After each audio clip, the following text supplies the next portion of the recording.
नमस्कार दोस्तों, welcome to Sambhav education. This is Hareen Shukla. दोस्तों, शाम के 8 बज चुके हैं। जैसा कि आप सब जानते हैं, डेली शाम को 8 बजे स्पेशल रेलवे के लिए क्लास होती है। तो आज की क्लास में हम जीके का मॉडल पेपर डिस्कस करेंगे, जिसमें जीके के 50 क्वेश्चन होंगे। सभी लोग क्लास को ध्यान से देखिएगा। जो एक्स्ट्रा फैक्ट आपको बताए जाएं उनको भी ध्यान से सुनिए, बिकॉज परीक्षा में उनसे भी क्वेश्चन पूछ सकते हैं। सभी को गुड इवनिंग। गुड इवनिंग दोस्तों। चलिए शुरू करते हैं आज की क्लास। क्वेश्चन नंबर फर्स्ट के लिए आंसर करिएगा। आगा खंड कप किस खेल से संबंधित है? फुटबॉल, हॉकी, टेबल टेनिस या फिर वॉलीबॉल? तो सभी जल्दी से आंसर करिएगा। राइट आ रहा हूँ, आप लोग आंसर करिए। इसका राइट आंसर ऑप्शन नंबर भी होगा hockey. Yes, B correct answer होगा। आगा खंड जो कप है ये हॉकी संबंधित है।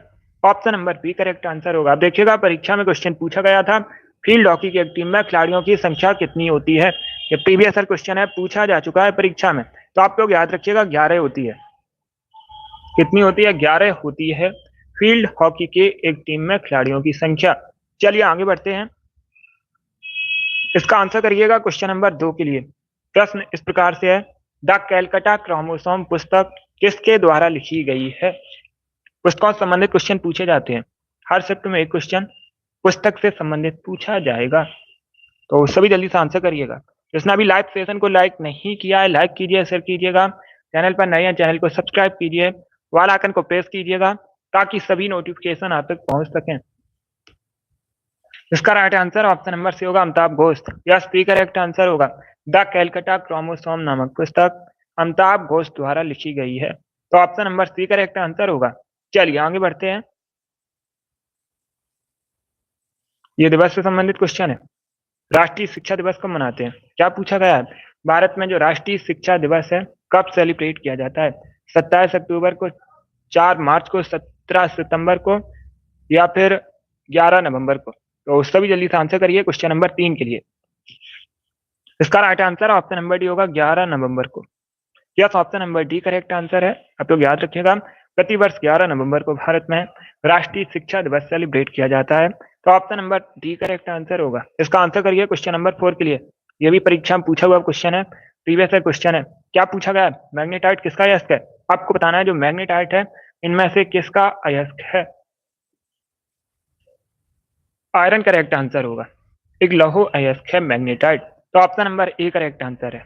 बहुत अच्छे, सभी ने करेक्ट आंसर दिया इस बार आप सभी के राइट आंसर है। Very good.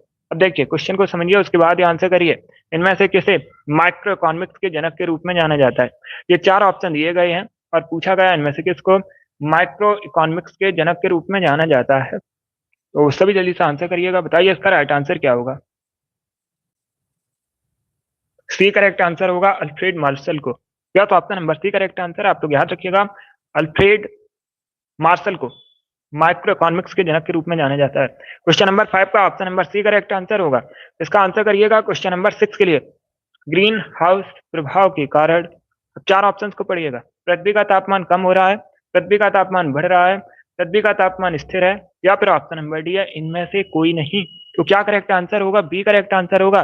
ग्रीन हाउस प्रभाव के कारण पृथ्वी का तापमान बढ़ रहा है। तो बी करेक्ट आंसर होगा। ये इंपॉर्टेंट क्वेश्चन है, बहुत सी परीक्षाओं में पूछा जा चुका है, आपके भी एग्जाम में पूछा जा सकता है, इसे आप लोग याद रखिएगा। अब इसका आंसर करिएगा क्वेश्चन नंबर 7 के लिए। यह दिवस से संबंधित क्वेश्चन फिर से है, कारगिल विजय दिवस कब मनाते हैं? दिवाली डेली शाम को 8 बजे क्लास होती है, सभी लोग लाइव सेशन को ज्वाइन कीजिएगा। कारगिल विजय दिवस आपको बताना है कब मनाया जाता है। आंसर सभी लोग दीजिएगा, राइट आ रहा आप लोग आंसर करिए। इसका राइट आंसर ऑप्शन नंबर भी होगा, 26 जुलाई को। यस, बी करेक्ट आंसर होगा। प्रतिवर्ष 26 जुलाई को कारगिल विजय दिवस मनाते हैं। अब इसका आंसर करिएगा क्वेश्चन नंबर 8 के लिए। इतिहास से संबंधित क्वेश्चन है, इंपॉर्टेंट क्वेश्चन है। राज्य अपहरण की नीति को किसने प्रारंभ किया था? लॉर्ड हार्डिंग ने, रॉबर्ट क्लाइव ने, विलियम बेंटिंग ने, या फिर लॉर्ड डलहौजी ने? तो सभी जल्दी से आंसर करिएगा क्वेश्चन नंबर 8 के लिए। Good evening. आंसर सभी लोग दीजिए और जल्दी से आंसर करिए। इसका right answer option number D होगा, Lord Dalhousie. Yes, D correct answer है। राज्य अपहरण की नीति को लॉर्ड डलहौजी ने प्रारंभ किया था। क्वेश्चन नंबर 8 का option number D correct answer होगा। अब इसका आंसर करिएगा क्वेश्चन नंबर 9 के लिए। निम्न में से कौन सी बौद्ध रचना गीता के समान पवित्र मानी जाती है? क्या पूछा गया, पहले प्रश्न को समझिएगा। ये 4 ऑप्शन दिए गए हैं, पूछा गया है इनमें से कौन सी बौद्ध रचना गीता के समान पवित्र मानी जाती है? जातक, धम्मपद, पिटक या फिर बुद्ध चरित? तो सभी जल्दी से आंसर करिए क्वेश्चन नंबर 9 के लिए। इसका right answer option number B होगा धम्मपद, बी करेक्ट आंसर होगा। धम्मपद पूछा जाता है किस धर्म से संबंधित है? तो आप लोग याद रखिएगा ये एक बौद्ध रचना है, बौद्ध धर्म से संबंधित है और गीता के समान पवित्र माना जाता है इसको। क्वेश्चन नंबर 9 का option number B correct answer होगा। अब इसका आंसर करिए क्वेश्चन नंबर 10 के लिए। प्रश्न इस प्रकार से है, नेशनल स्टॉक एक्सचेंज का मुख्यालय इनमें से कहां पर है? दिल्ली, चेन्नई, मुंबई या फिर बेंगलुरु? तो सभी जल्दी से आंसर करिए क्वेश्चन नंबर 10 के लिए। क्या पूछा गया? नेशनल स्टॉक एक्सचेंज का मुख्यालय इनमें से कहां पर है? इसका right answer option number C होगा मुंबई में। मुंबई महाराष्ट्र की राजधानी है, कई बार मैंने आपको बताया भी है। मुंबई को भारत की आर्थिक राजधानी कहा जाता है, 7 टापुओं के शहर के नाम से भी जाना जाता है मुंबई को। और एक क्वेश्चन आप लोग याद रखिएगा,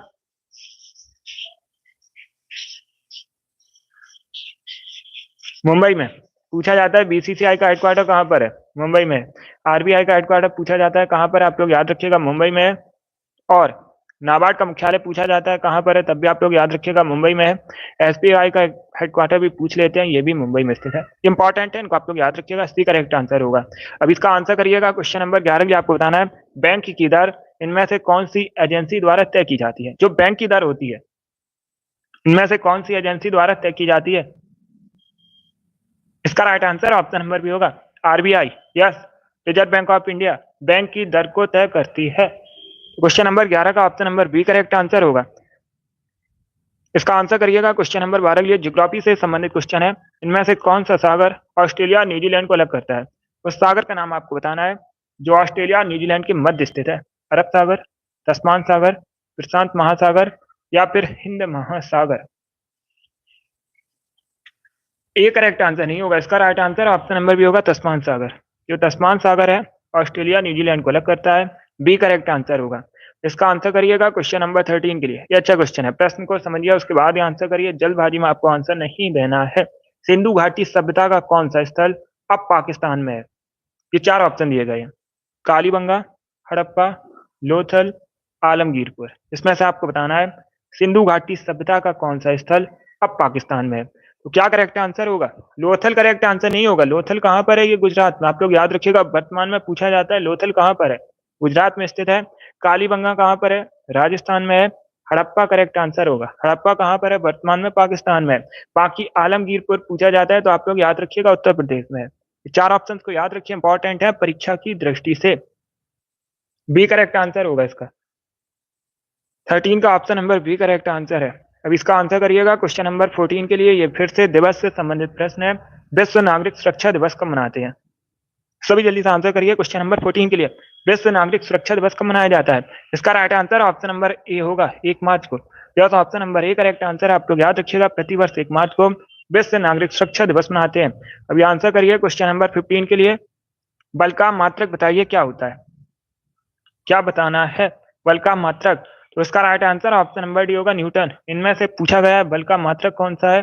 न्यूटन करेक्ट आंसर होगा क्वेश्चन नंबर 15 का। इसका आंसर करिएगा क्वेश्चन नंबर 16 का। रूल ऑफ लॉ से क्या तात्पर्य है? सभी जल्दी से आंसर करिए, बताइए दोस्तों, रूल ऑफ लॉ से क्या तात्पर्य है? इसका राइट आंसर सी होगा। तो कानून है गरीब और अमीर के बीच भेदभाव नहीं करता है, तो सी करेक्ट आंसर होगा, रूल ऑफ लॉ। अब इसका आंसर करिएगा क्वेश्चन नंबर 17 के लिए। भारतीय संविधान के निम्नलिखित में से किस अनुभाग को भारतीय संविधान की अंतरात्मा कहते हैं? सभी जल्दी से आंसर करिएगा। क्वेश्चन को पढ़िए उसके बाद ही आंसर करिए, जल्दबाजी में आपको आंसर नहीं देना है। भारतीय संविधान के निम्नलिखित में से किस अनुभाग को भारतीय संविधान की अंतरात्मा के रूप में जाना जाता है? सी करेक्ट आंसर होगा, फंडामेंटल राइट, मौलिक अधिकार करेक्ट आंसर है इसका, ऑप्शन नंबर सी। बाकी मौलिक अधिकार के बारे में मैंने आपको कई बार बताया है, याद रखिएगा, पूछा जाता है। अनुच्छेद 12 से 35 तक भारतीय संविधान में वर्णित है। किस भाग में, ये भी पूछ लेते हैं, तो आप लोग याद रखिएगा भाग 3 में। कितने हैं? वर्तमान में 6 मौलिक अधिकार हैं, लेकिन जब भारतीय संविधान बना था उस समय 7 मौलिक अधिकार थे। उसके बाद संपत्ति के मौलिक अधिकार को हटा दिया गया। संपत्ति का अधिकार एक वैधानिक अधिकार है। तो वर्तमान में कितने मौलिक अधिकार हैं? आप लोग याद रखिएगा 6 मौलिक अधिकार हैं, जो कि भाग 3 में वर्णित है, अनुच्छेद 12 से 35 तक। इंपॉर्टेंट है, ये पूछा जाता है क्वेश्चन। अब इसका आंसर करिएगा। क्वेश्चन नंबर 18 के लिए आपको बताना है, जनरल डायर की हत्या किसने की थी? भगत सिंह, नाथूराम गॉडसे, ऊधम सिंह या फिर चंद्रशेखर आजाद। सभी जल्दी से आंसर करिएगा क्वेश्चन नंबर 18 के लिए। सी करेक्ट आंसर होगा, ऊधम सिंह ने जनरल डायर की हत्या की थी। क्वेश्चन नंबर 18 का option number C correct answer है। अब इसका आंसर करिएगा क्वेश्चन नंबर 19 के लिए। प्रश्न को पढ़िए, उसके बाद ही आंसर करिए। द्वितीय विश्व युद्ध के दौरान, द्वितीय विश्व युद्ध कब शुरू हुआ था? इंपॉर्टेंट क्वेश्चन है, पूछा जाता है, आप लोग याद रखिएगा। 1939 में शुरू हुआ था और ये 1945 तक चला था। खत्म कब हुआ था? 1945 में हुआ था। अब प्रश्न में क्या पूछा गया? द्वितीय विश्व युद्ध के दौरान अमेरिका ने किस शहर पर परमाणु बम गिराया था? तो इसका right answer option number C होगा, नागासाकी, हिरोशिमा। ये दोनों आप लोग याद रखिएगा जापान के शहर है। कहां पर है? ये जापान में। इसका right answer option number C होगा। अब इसका आंसर करिएगा। क्वेश्चन नंबर 20 के लिए आपको बताना है, अर्जेंटीना की कैपिटल। सभी जल्दी से आंसर करिए, बताइए इसका राइट आंसर क्या होगा। अर्जेंटीना की राजधानी बताइएगा। सभी आंसर करिए और जल्दी से आंसर करिए। इसका right answer option number A होगा, ब्यूनस आयर्स। क्वेश्चन नंबर 20 का option number A correct answer, आप लोग याद रखिएगा, अर्जेंटीना की राजधानी ब्यूनस आयर्स है। अब इसका आंसर करिए क्वेश्चन नंबर 21 के लिए। ऑप्शंस को पढ़िए, उसके बाद ही आंसर करिएगा, जल्दबाजी में आंसर नहीं देना है। आरटीआई अधिनियम को राष्ट्रपति से स्वीकृति कब मिली थी? कई बार परीक्षा में आरटीआई का फुल फॉर्म भी पूछ लेते हैं, तो आप लोग याद रखिएगा, राइट टू इंफॉर्मेशन।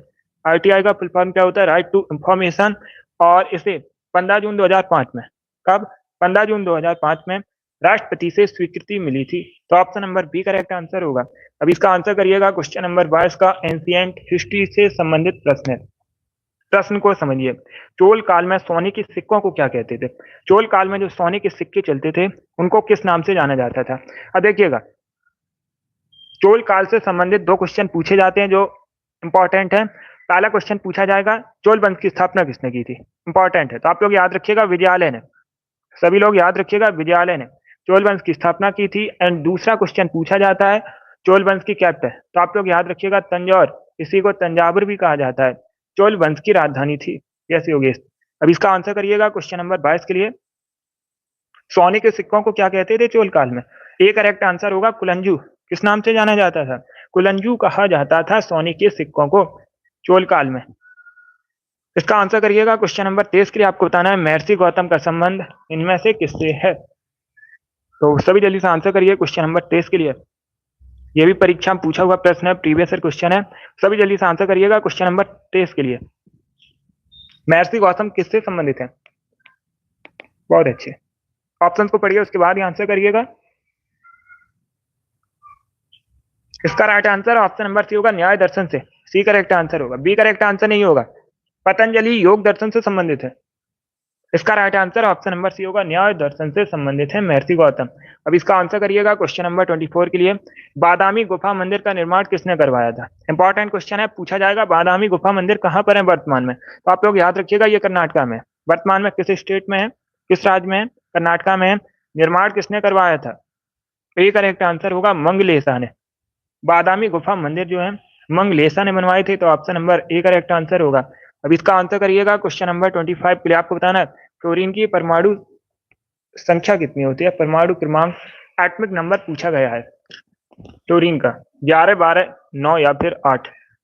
इस प्रकार से ऑप्शन हैं, तो सभी जल्दी से आंसर करिएगा क्वेश्चन नंबर 25 के लिए। सी करेक्ट आंसर होगा 9, और इसे एफ से रिप्रेजेंट करते हैं। क्लोरीन को किससे रिप्रेजेंट किया जाता है? एफ से रिप्रेजेंट किया जाता है, और परमाणु क्रमांक 9 होता है। अब इसका आंसर करिएगा क्वेश्चन नंबर 26 के लिए। मेढक के लार्वा को क्या कहा जाता है? सभी जल्दी से आंसर करिएगा। क्या पूछा गया है, मेढक के लार्वा को क्या कहते हैं? इसका right answer option number C होगा, टैडपॉल। मेढक का लार्वा जो है टैडपॉल कहलाता है। सी करेक्ट आंसर होगा। इसका आंसर करिएगा। क्वेश्चन नंबर 27 के लिए आपको बताना है, मंदिरों के प्रांत के नाम से इनमें से किसको जाना जाता है? राजस्थान, हरियाणा, तमिलनाडु या फिर वेस्ट बंगाल। इस प्रकार से ऑप्शन है, तो सभी जल्दी से आंसर करिए क्वेश्चन नंबर 27 के लिए। क्या पूछा गया, मंदिरों के प्रांत के नाम से किसको जानते हैं? तमिलनाडु करेक्ट आंसर होगा। तमिलनाडु को मंदिरों के प्रांत के नाम से जाना जाता है। अब इसका आंसर करिएगा। क्वेश्चन नंबर 28 के लिए आपको बताना है, डेमोक्रेट्स एंड डिसेंटर्स नामक पुस्तक किसके द्वारा लिखी गई है? सी करेक्ट आंसर होगा, रामचंद्र गुहा ने डेमोक्रेट्स एंड डिसेंटर्स नामक पुस्तक लिखी है।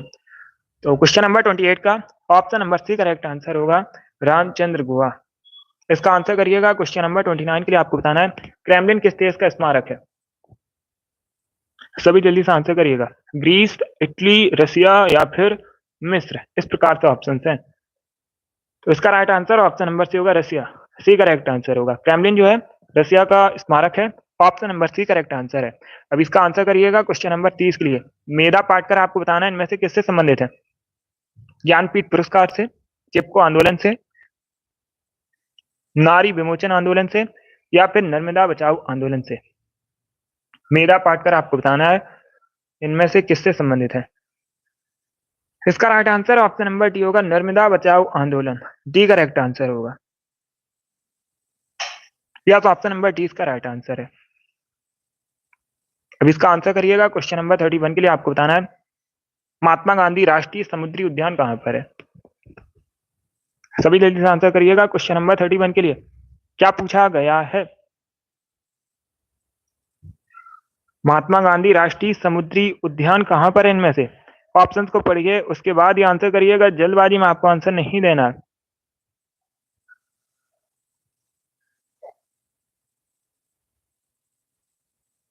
बहुत अच्छे। देखिएगा इसका राइट आंसर क्या होगा। इसका right answer option number D होगा, पोर्ट ब्लेयर। पोर्ट ब्लेयर क्या है, अंडमान निकोबार द्वीप समूह की राजधानी है। अब देखिएगा, अब पोर्ट ब्लेयर को किस नाम से जाना जाता है, श्री विजयपुरम।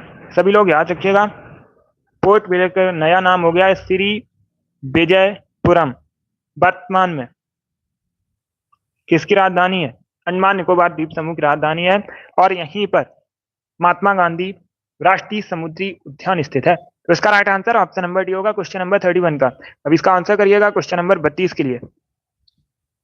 तोता हिंद के नाम से किसे जानते हैं। सभी जल्दी से आंसर करिएगा। क्वेश्चन नंबर 32 के लिए क्या पूछा गया है, तोता हिंद के नाम से इनमें से किसे जाना जाता है। अमीर खुसरो करेक्ट आंसर होगा। यस, तोता हिंद के नाम से अमीर खुसरो जानते हैं। अब इसका आंसर करिएगा क्वेश्चन नंबर 33 के लिए। इनमें से कौन सा फोक डांस मुक्ता तमिलनाडु से संबंधित है। ये चार ऑप्शन दिए गए हैं और इसमें से आपको बताना है कौन सा लोक नृत्य मुक्ता तमिलनाडु से संबंधित है। डी करेक्ट आंसर होगा, कुम्मी एक लोक नृत्य है जो मुख्यतः तमिलनाडु में किया जाता है। तो option number D correct answer होगा। अब इसका आंसर करिएगा क्वेश्चन नंबर 34 के लिए। आपको बताना है क्रिकेट के दोनों विकेटों के बीच की दूरी कितनी होती है। सभी इसका आंसर करिएगा। दुनिया में जितने भी क्रिकेट मैच होते हैं उनको कौन रेगुलेट करता है, कई बार मैंने आपको बताया, आईसीसी इंटरनेशनल क्रिकेट काउंसिल। मुख्यालय पूछा जाता है दुबई में। कहां पर है, मुख्यालय है दुबई में। और भारत में जितने भी क्रिकेट मैच होते हैं उनको रेगुलेट करता है बीसीसीआई। अभी मैंने आपको बताया था बीसीसीआई का जो हेडक्वार्टर है ये मुंबई में स्थित है। इसका right answer option number A होगा, 22 गज। क्रिकेट के दोनों विकेटों के बीच की दूरी होती है 22 गज। तो option number A correct answer है। अब इसका आंसर करिएगा क्वेश्चन नंबर 35 के लिए। ये दिवस सॉरी इतिहास से संबंधित क्वेश्चन है। सभी जल्दी से आंसर करिएगा क्वेश्चन नंबर 35 के लिए। तुगलक वंश की स्थापना किसने की थी। सभी इसका आंसर करिएगा। दिल्ली सल्तनत का वंश है तुगलक वंश। किसके द्वारा स्थापना की गई थी उसका नाम आपको बताना है। सभी ऑप्शन को पढ़िए, उसके बाद ही आंसर करिए। जल्दबाजी में आंसर नहीं देना आपको।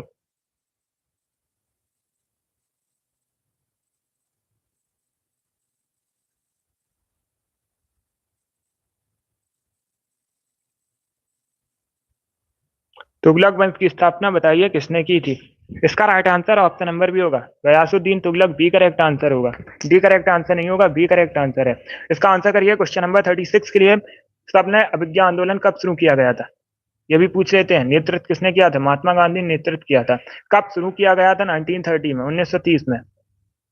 इसका right answer option number D होगा, 1930 में शुरू किया गया था सबने अभिज्ञा आंदोलन। नेतृत्व किसने किया था, महात्मा गांधी ने किया था। इसका आंसर करिएगा क्वेश्चन नंबर 37 के लिए। गाय के दूध का रंग पीला किसके कारण होता है।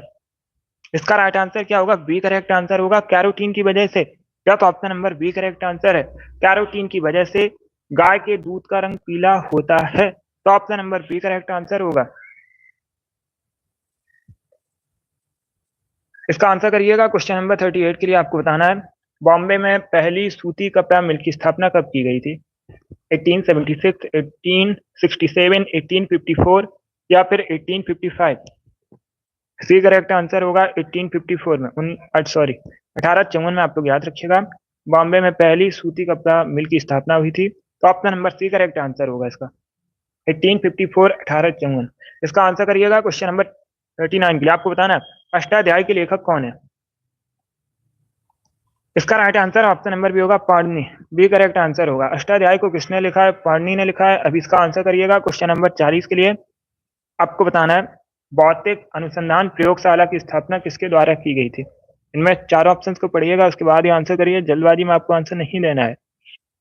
डी करेक्ट आंसर होगा, विक्रम साराभाई। क्या तो option number D correct answer है। इसरो के पूर्व अध्यक्ष आप लोग याद रखिएगा, विक्रम साराभाई। इन्होंने भौतिक अनुसंधान प्रयोगशाला की स्थापना की थी। तो option number D correct answer होगा। इसका आंसर करिएगा क्वेश्चन नंबर 41 के लिए। चिराव इनमें से कहाँ का लोक नृत्य है? झारखंड, उड़ीसा, मिजोरम या फिर तेलंगाना? चिराव आपको बताना है इनमें से कहाँ का फोक डांस है? इसका right answer option number C होगा, मिजोरम का। सी करेक्ट आंसर है। अब इसका आंसर करिएगा क्वेश्चन नंबर 42 के लिए। इतिहास से संबंधित क्वेश्चन है। चंद्रगुप्त के पुत्र का नाम क्या था? पुत्र का नाम बताइएगा चंद्रगुप्त के। बाकी चंद्रगुप्त के बारे में मैंने आपको कई बार बताया, इन्होंने मौर्यवंश की स्थापना की थी। इंपॉर्टेंट है, याद रखिएगा। मौर्यवंश के संस्थापक थे चंद्रगुप्त मौर्य। और पुत्र का नाम पूछा गया तो बिंदुसार करेक्ट आंसर होगा क्वेश्चन नंबर 42 का। Option number A correct answer है। इसका आंसर करिएगा क्वेश्चन नंबर 43। आपको बताना है ब्रिटिश ईस्ट इंडिया कंपनी की स्थापना कब हुई थी? उस समय मुगल शासक पूछा जाता है तो अकबर था। जब भारत में ब्रिटिश ईस्ट इंडिया कंपनी की स्थापना हुई थी, मुगल शासक अकबर था। स्थापना कब हुई थी? 1600 में। बी करेक्ट आंसर होगा। 43 का option number B correct answer है। इसका आंसर करिएगा क्वेश्चन नंबर 44 के लिए। चमड़ा अनुसंधान केंद्र कहाँ पर है इनमें से? चेन्नई, कोलकाता, दिल्ली या फिर शिमला में? तो right answer option number A होगा, चेन्नई में। चेन्नई तमिलनाडु राजधानी है। चेन्नई तमिलनाडु राजधानी है और चेन्नई में चमड़ा अनुसंधान केंद्र स्थित है। अब इसका आंसर करिएगा क्वेश्चन नंबर 45 के लिए। आपको बताना है इनमें से कौन मिश्र धातु नहीं है? दो या दो से अधिक धातुओं से मिलकर बनी होती है मिश्र धातु। तो बताइए इनमें से कौन मिश्र धातु नहीं है? इसका right answer option number D होगा, चांदी। चांदी एक धातु है, चांदी मिश्र धातु नहीं है। तो option number D correct answer होगा क्वेश्चन नंबर 45 का। इसका आंसर करिएगा क्वेश्चन नंबर 46 के लिए। ज्योग्राफी संबंधित क्वेश्चन है, अच्छा क्वेश्चन है। प्रश्न इस प्रकार से है, इनमें से कौन सा जलाशय अंडमान और निकोबार द्वीप समूह को अलग करता है? ये चार ऑप्शन दिए गए, बताइए इनमें से कौन सा जलाशय अंडमान निकोबार द्वीप समूह को अलग करता है? तो बी करेक्ट आंसर होगा, 10 डिग्री चैनल। 10 डिग्री चैनल कहाँ पर है? अंडमान निकोबार द्वीप समूह के मध्य स्थित है, बीच में स्थित है। ये दोनों को अलग करता है। इसका आंसर करिएगा क्वेश्चन नंबर 47 के लिए। प्रश्न इस प्रकार से है, सिमलीपाल राष्ट्रीय उद्यान कहाँ पर है? उड़ीसा, हिमाचल प्रदेश, असम या फिर मध्य प्रदेश? तो सभी जल्दी से आंसर करिए क्वेश्चन नंबर 47 के लिए। सिमलीपाल राष्ट्रीय उद्यान आपको बताना है इनमें से किस राज्य में है? स्टेट का नाम बताइए। ओडिशा करेक्ट आंसर होगा। कहां पर है? ये भारत के ओडिशा राज्य में है। Yes, option number A correct answer होगा इसका। अब इसका आंसर करिएगा क्वेश्चन नंबर 48 के लिए। लोकतंत्र में जो रूलिंग पार्टी आपको बताना है किसके प्रति उत्तरदायी होती है? न्यायपालिका के प्रति, विपक्ष के प्रति, इसके नेताओं के प्रति या फिर लोगों के प्रति? तो इसका right answer option number D होगा, लोगों के प्रति। लोकतंत्र में रूलिंग पार्टी है, लोगों के प्रति उत्तरदायी होती है। डी करेक्ट आंसर होगा। इसका आंसर करिएगा क्वेश्चन नंबर 49 के लिए। ज्योग्राफी संबंधित क्वेश्चन है, इनमें से आपको बताना है कृष्णा की सहायक नदी कौन सी है? तो यहाँ से आपके 3 क्वेश्चन कंप्लीट होंगे। इसका right answer option number D होगा, ये सभी। जो कोयना है ये भी कृष्णा की सहायक नदी है, भीमा ये भी कृष्णा की सहायक नदी है, तुंगभद्रा ये भी कृष्णा की सहायक नदी है। तो डी करेक्ट आंसर होगा। और इन तीनों को याद रखिएगा, अलग अलग करके भी क्वेश्चन पूछ सकते हैं परीक्षा में, आपसे पूछ लेंगे कोयना किसकी सहायक नदी है, भीमा किसकी सहायक नदी है, तुंगभद्रा किसकी सहायक नदी है। तो आप लोग याद रखिएगा ये तीनों कृष्णा की सहायक नदी है। अब इसका आंसर करिएगा क्वेश्चन नंबर 50 के लिए। आज का लास्ट क्वेश्चन है, यूएई की करेंसी बताइएगा। What is the currency of UAE? संयुक्त अरब अमीरात।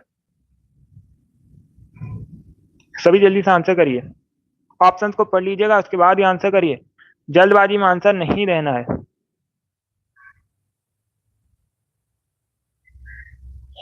इसका राइट आंसर क्या होगा? डी करेक्ट आंसर होगा, दिरहम। या तो option number D correct answer है। दिरहम जो है यूएई की करेंसी है। क्वेश्चन नंबर 50 का option number D correct answer है। बहुत अच्छे, सभी ने करेक्ट आंसर दिया, लगभग डी करेक्ट आंसर होगा इसका। वेरी गुड दोस्तों। चलिए दोस्तों, आज की क्लास में हमने मॉडल पेपर डिस्कस किया जिसमें जीके 50 क्वेश्चन थे। आई होप आप सभी को ये प्रश्न समझ आए होंगे। तो क्लास को लाइक कीजिए, शेयर कीजिएगा, चैनल पर नए हैं चैनल को सब्सक्राइब कीजिए, वाला आइकन को प्रेस कीजिएगा ताकि सभी नोटिफिकेशन आप तक पहुंच सकें। चलिए इसी के साथ मैं आपको मिलूंगा अगली क्लास में। Thank you guys, thank you for watching.